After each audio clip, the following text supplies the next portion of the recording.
வேணும். அநேக பிரசங்களை நம்ம பார்க்குறோம். உன்னுடைய வாழ்க்கையில் இருக்கிற கல்லை ஆண்டவர் புரட்டி போடுவார். எந்த கல் அது?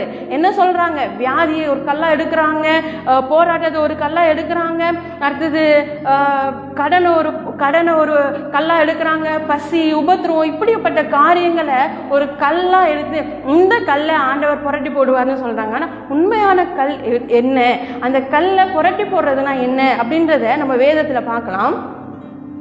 3 பேரை வேதத்தில் ஆண்டவர் சந்திக்கிறார். ஆண்டவர் சந்திச்சவங்க அநேகம் பேர்.